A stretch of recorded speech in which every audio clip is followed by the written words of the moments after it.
नमस्ते सर्वांना। उज्ज्वला जर्नी या माझ्या छोट्याशा ब्लॉगमध्ये माझ्या यूट्यूब फॅमिलीचं मनापासून स्वागत। पाव शिल्लक राहिले होते ना, त्याच्यात छोटे छोटे असे तुकडे करून घेतलेले आहेत। आता याच्यापासून आपण एक नाश्त्याचा प्रकार पाहणार आहोत। चला तर मग सुरुवात करूयात। आता कढई गरम झालेली आहे, त्याच्यामध्ये तेल टाकून घेऊयात।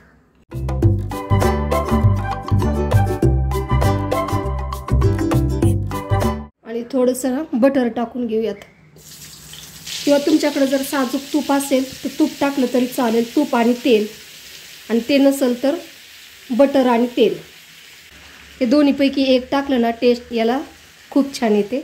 याच्यामध्ये आपण मोहरी टाकून घेऊयात। मोहरी चांगली तडतडली की जिरं टाकून घेऊयात।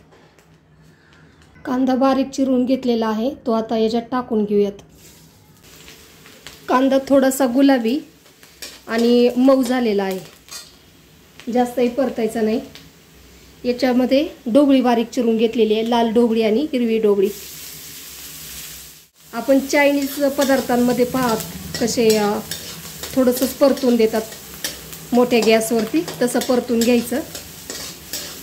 गॅस छोटा मोठा करून ते परतून घेऊयात। आता टोमॅटो परतून घेऊयात।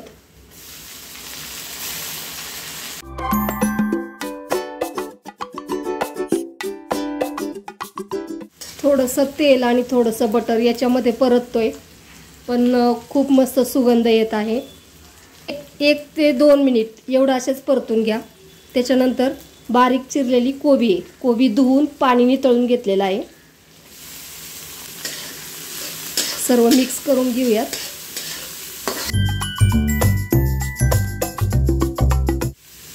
मीठ टाकून घेते, छोटे चमचे आहेत ते 2 टाकून घेतलेले आहेत। हिरव्या मिरचीचा ठेचा, याच्यात हिरवी मिरची, लसूण आणि जिरं हे वाटून घेतलेलं आहे, 1 चमचा टाकूयात। पुन्हा परतून घ्यायचं। याच्यामध्ये थोडीशी हळद आणि 1 चमचा लाल तिखट, थोडंसं धना पावडर, पावभाजी मसाला 1 चमचा, मोठा 1 चमचा घेतलेला आहे। तो जास्त टाकला तरी चालेल, कारण त्याने टेस्ट खूप छान येते म्हणून। हे सगळं मिक्स करून घेऊयात। जर तुम्हाला या स्टेपला असं वाटलं ना की हे सगळं सुक्कच आहे, कोमट पाणी टाकूयात थोडंसं, याची ग्रेव्ही होईल छान अशी। थोडा वेळ परतून द्यायचं। आता हे सर्व हे छान परतून झालेलं आहे। याच्यामध्ये आता कोथिंबीर बारीक चिरून घेतलेली आहे, स्वच्छ धुवून।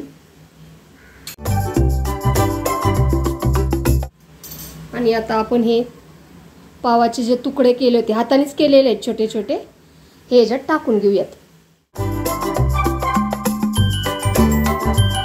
आता सर्व मिक्स करून घेऊयात। गॅस मोठा करू नका, गॅस छोटासा असू द्यात। हे सर्व पूर्ण पावाला लागस तोपर्यंत।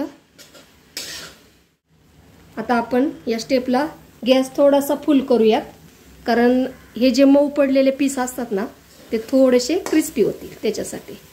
आणि थोडंसं अधूनमधून थोडंसंच हलवायचं, जास्त नाही। हे असं 1 मिनिटभर आपण असं हे परतून घेतलेलं आहे, खाली लागून द्यायचं नाही। आणि आता गॅस बंद करूयात। याच्यात ठेवलं तर हे असेच क्रिस्पी राहतील पीस, आणि गरम गरमच खायला घ्या।